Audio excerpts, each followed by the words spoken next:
Hello, hello, hello, hello, hello mga kananay!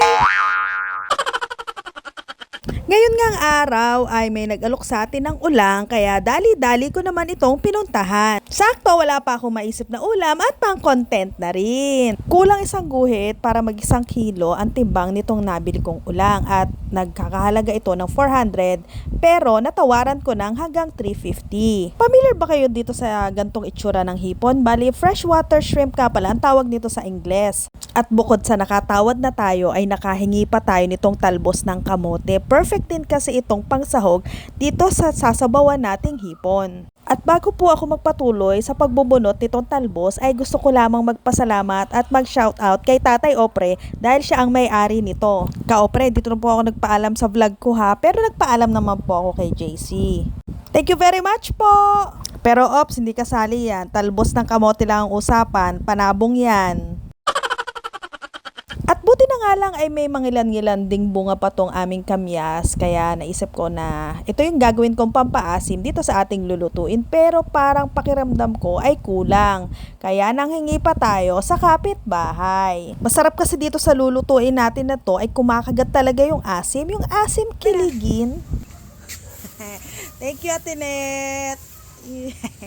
At umpisahan na nga natin ang pagluluto. Tinanggal ko lang yung mga sungot-sungot nito at yung mga ibang parang may mga pachi-pachi nitong ating kamyas. Tapos doon naman sa hipon ay pinalinis ko na kay ate. Pero yung dapat daw may tinatanggal pa dito, yung parang pinakabituka niya na nasa ulo pero hindi na namin natanggal. Pero okay lang yan, tagal ko na kumakain nun. Wala namang nangyayari sa akin eh. Dati hindi pa nga natatanggal yun eh. Pero goods pa rin yan, lamang bituka pa rin yan. Nagpakulo na nga tayo ng tubig at inilagay ko na sabay-sabay ang kamatis, itong ating kamyas, siling green at sibuyas. At sinabay ko na rin sa pagpapakulo itong labanos kasi ito yung pinakamatigas dito para kako sabay-sabay na silang lumambot at takpan para mabilis pakuluan. At makalipas ang ilang minutong pagpapakulo ay durugin naman natin itong ating mga kamyas at itong kamatis para lumabas na ang kanilang lasa.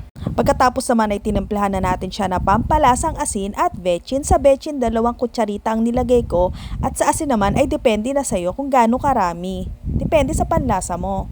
At yan, sunod na nating ilagay itong ating mga ulang at isinabay ko na rin ang okra para sabay na silang lumambot kasi madali lang naman maluto tong hipon Yun nga lang medyo matigas lang talaga yung pinaka-shell niya.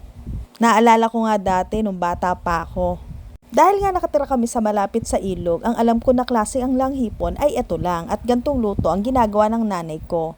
At pagkatapos namin balatan, alam mo yung pinakaulo niya, pag natuyo na, sinasabit namin to sa gilid ng banggera namin, parang ginagawang display, lalo na pa yung yung mga malalaking ulo. Kayo ba? Meron din ba kayong ganong experience? At habang nagpapakulo nga tayo, gusto ko lang i-shoutout itong 3 bata na to. Natutuwa naman ako kasi habang bumibili ako sa tindahan, ang sabi nila, ate, pwede po bang pa-shoutout dito sa sa vlog nyo? Sabi ko, oo naman kako, ano pangalan nyo? Tep, ikaw?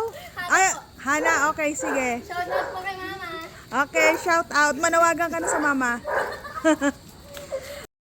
Gusto kong i-shoutout si Otep, si Cheska, at si Hana. At saka yung nanay daw ni Hana na si Donita. Shoutout, Donita! Akalain mo yun, talaga mga bata pa yung nakaka-appreciate sa ginagawa mo, di ba? Nakakatuwa lang, salamat sa inyong 3. At mabalik na nga tayo dito sa niluluto natin. Nilagay ko na bandang huli itong ating mga talbos ng kamote. Yung mga dahon na lang pala ang nilagay ko kasi ang dami ko namang nakuha Tinanggal ko na yung sanga para hindi masyadong matigas, di ba? At tikman na natin! Asin na.